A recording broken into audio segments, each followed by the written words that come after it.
ಪ್ರತಿ ವರ್ಷದಂತೆ ಈ ವರ್ಷ BML ಬಡಾವಣೆ ಗಣಪತಿ ದೇವಸ್ಥಾನ ಕೈಲಾಸನಾಥೇಶ್ವರ ಸ್ವಾಮಿ ದೇವಸ್ಥಾನ ಆವರಣದಲ್ಲಿ ಹಾಗೂ ನಮ್ಮ ಶ್ರೀನಿವಾಸ ದೇವಸ್ಥಾನದ ಆವರಣದಲ್ಲಿ ಸುಮಾರು 151 ಜನ ಸುಮಂಗಲಿಯವರಿಂದ ಆಷಾಢ ಮಾಸದಲ್ಲಿ ಪ್ರತಿ ವರ್ಷದಂತೆ ಇವತ್ತು ಪೂಜೆಯನ್ನು ನೆರವೇರಿಸ್ಕೊಂಡು ಬರ್ತಾಯಿದ್ದೀವಿ. ಈ ಒಂದು ಪೂಜೆಯಲ್ಲಿ ಪ್ರತಿಯೊಬ್ಬರು ಸುಮಂಗಲಿಯರು ಅವರಿಗೆ ಪೂಜೆಗೆ ಸಲ್ಲಬೇಕಾದಂಥ ಸಾಮಗ್ರಿಗಳನ್ನು ನಮ್ಮ ದೇವಸ್ಥಾನದ ವತಿಯಿಂದ ಎಲ್ಲ ಥರದ ಸಾಮಗ್ರಿಗಳನ್ನು ಕೊಟ್ಟು ಬರೀ ಅವರು ಪೂಜೆಗೆ ಮಾತ್ರ ಕೂತ್ಕೋಬೇಕು ಆ ಥರದ ರೀತಿಯಲ್ಲಿ ನಾವು ಈಗಾಗಲೇ ಅರೇಂಜ್ ಮಾಡಿದ್ವಿ. ತಾವು ನೋಡ್ಬೋದು ಯಾವ ರೀತಿ ನಾವು ಈ ಒಂದು ಹೂವಿನ ಅಲಂಕಾರ ಆಗಲಿ ದೇವತೆಗೆ ಲಕ್ಷ್ಮಿಗೆ ಹಾಗೂ ಜನಗಳಿಗೆ ಅವರಿಗೆ ವ್ಯವಸ್ಥಿತವಾಗಿ ಕೂತ್ಕೊಳ್ಳುವಂಥ ಒಂದು ವ್ಯವಸ್ಥೆ ಕೂಡ ನಾವು ಈಗಾಗಲೇ ನಮ್ಮ ಆವರಣದಲ್ಲಿ ಮಾಡಿದ್ವಿ. ಈ ಒಂದು 27ನೇ ವರ್ಷದ ಈ ಒಂದು ಸುಮಂಗಲಿಯರ ಒಂದು ಪೂಜೆಯಲ್ಲಿ ಲಕ್ಷ್ಮೀ ಪೂಜೆಯಲ್ಲಿ ಈ ಭಾಗದಲ್ಲಿರ್ತಕ್ಕಂಥ ಅನೇಕ ಸಾರ್ವಜನಿಕರು, ಮುಖಂಡರುಗಳು, ಶಾಸಕರು ಹಾಗೂ BBMP ಮಾಜಿ ಸದಸ್ಯರುಗಳು ಎಲ್ಲರೂ ಕೂಡ ನಮಗೆ ಸಹಕಾರ ನೀಡ್ತಾಯಿದ್ದಾರೆ.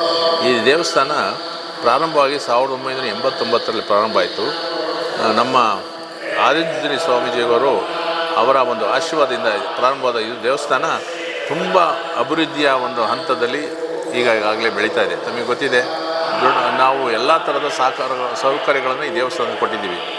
ಬಡವರಿಗೆ ಮತ್ತು ಎಲ್ಲ ವರ್ಗದ ಜನರಿಗೆ ಪೂಜೆ, ಮದುವೆ, ಸಣ್ಣ ಪುಟ್ಟ ಹುಟ್ಟುಹಬ್ಬ ಇಂಥ ಅನೇಕ ಕಾರ್ಯಕ್ರಮ ನಡೆಸ್ಕೊಂಡು ಹೋಗೋದಕ್ಕೆ ನಾವೆಲ್ಲ ಥರದ ಆಶ್ರಯವನ್ನು ಮತ್ತು ಸೌಲಭ್ಯಗಳನ್ನು ಕೊಟ್ಟಿದ್ದೀವಿ. ಅದೇ ಥರ ಪ್ರತಿ ವರ್ಷದಂತೆ ಈ ವರ್ಷವೂ ಕೂಡ ಈ ಒಂದು ಪೂಜೆಯಲ್ಲಿ ಭಾಗವಹಿಸಿರ್ತಕ್ಕಂಥ 151 ಜನ ಏನು ಸುಮಂಗಲಿಯರು ಭಾಗವಹಿಸ್ತಾರೆ. ನಮ್ಗೆ ಇನ್ನೂ ಹೆಚ್ಚಿನ ನಮ್ಮ ಬೇಡಿಕೆ ಬರ್ತಾಯಿದೆ, ಮಾಡಿ ಇನ್ನೂ ಜನ ಜಾಸ್ತಿ ಕೊಡಿ ಅಂತ.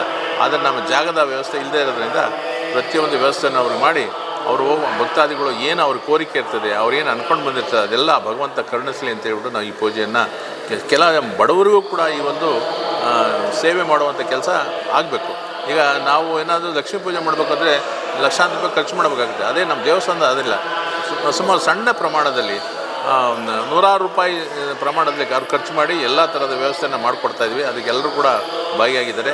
ಅವರು ಏನು ಅಂದ್ಕೊಂಡಿರ್ತಾರೆ ಭಗವಂತನಲ್ಲಿ, ಆ ಭಗವಂತನಲ್ಲಿ ಅಂದ್ಕೊಂಡಿರೋಂಥ ಅವರ ಕೋರಿಕೆ ಏನಿದೆ ಅದೆಲ್ಲ ನೆರವೇರಿಸಲಿ ಅಂತ ಹೇಳ್ಬಿಟ್ಟು ಭಗವಂತನಲ್ಲಿ ನಮ್ಮ ಟ್ರಸ್ಟ್ ವತಿಯಿಂದ ಪ್ರಾರ್ಥನೆ ಮಾಡ್ಕೊತಾ ಇದ್ದೀನಿ. 27ನೇ ವರ್ಷದ 151 ಜನ ಸಾಮೂಹಿಕ ನಮ್ಮ ಒಂದು ಈ ಲಕ್ಷ್ಮೀ ಪೂಜೆಯಲ್ಲಿ ಭಾಗವಹಿಸಕ್ಕಂಥ ಎಲ್ಲ ನಮ್ಮ ಮಹಿಳೆಯರಿಗೆ, ಇಲ್ಲಿ ಅವ್ರ ಸಂಸಾರದವರಿಗೆ, ಅವ್ರ ಮಕ್ಕಳಿಗೆ ಎಲ್ಲವನ್ನು ಆ ಭಗವಂತ ಶ್ರೇಯಸ್ಸನ್ನು ಕೊಡಲಿ, ಅವ್ರು ಅಂದ್ಕೊಂಡಂಥ ಎಲ್ಲ ಒಂದು ಕೋರಿಕೆಯನ್ನು ಭಗವಂತ ನೆರವೇರಿಸಲಿ ಅಂತ ಹೇಳ್ಬಿಟ್ಟು ಮತ್ತೊಮ್ಮೆ ನಾನು ಈ ನಮ್ಮ ದೇವಸ್ಥಾನದ ಆಡಳಿತ ಮಂಡಳಿ ಅಧ್ಯಕ್ಷನಾಗಿ ಆ ದೇವರಲ್ಲಿ ನಾನು ಪ್ರಾರ್ಥನೆ ಮಾಡ್ಕೊತಾನೆ. ಎಲ್ರಿಗೂ ನಮಸ್ಕಾರ. ಈ ಒಂದು ಭಾಗದಲ್ಲಿ ನಮ್ಮ ಟ್ರಸ್ಟಿನ ಎಲ್ಲ ಸದಸ್ಯರು ಕೂಡ ನಮಗೆ ಸಹಕಾರ ನೀಡ್ತಾ ಇದ್ದಾರೆ. ಇದು ಅತಿ ಹೆಚ್ಚಿನ ರೀತಿಯಲ್ಲಿ ಬೆಳವಣಿಗೆ ಆಗ್ತಾಯಿದೆ, ಅಭಿವೃದ್ಧಿ ಕೂಡ ಆಗ್ತಾಯಿದೆ. ಈ ದೇವಸ್ಥಾನದಲ್ಲಿ ಯಾವುದೂ ಕೂಡ ಕಡಿಮೆ ಇಲ್ಲ ಅನ್ನೋದಿಲ್ಲ. ಸೌಲಭ್ಯದಲ್ಲಿ ಎಲ್ಲ ಸೌಲಭ್ಯಗಳನ್ನು, ಸೌಕರ್ಯಗಳನ್ನು ನಮ್ಮ ಭಕ್ತಾದಿಗಳು ಕೊಡ್ತಾ ಇದ್ದೀವಿ. ಭಕ್ತಾದಿಗಳು ಅದೇ ಥರ ನಮಗೆ ಸಹಕಾರ ನೀಡ್ತಾ ಇದ್ದಾರೆ. ಇದು ಅನೇಕ ನಮ್ಮ ರಾಜಕೀಯ ಮುಖಂಡರಾಗಲಿ ಅಥವಾ ಬಣ್ಣ ಬೆರೆಸೋದ್ರಲ್ಲಿ ನಾವು ಮಾಡ್ತಾಯಿಲ್ಲ. ಎಲ್ಲರೂ ಕೂಡ ಸಾರ್ವಜನಿಕರಿಗೆ ಬಂದು ಈ ಒಂದು ಯಾವುದೇ ಒಂದು ಕಾರ್ಯಕ್ರಮಕ್ಕೆ ಬಂದು ಭಾಗವಹಿಸಿ ಅವರು ದೇವರ ಕೃಪೆಗೆ ಪಾತ್ರ ಆಗಬೇಕಾಗಿ ನಾವು ಕೇಳ್ಕೊತಾ ಇದ್ದೀವಿ.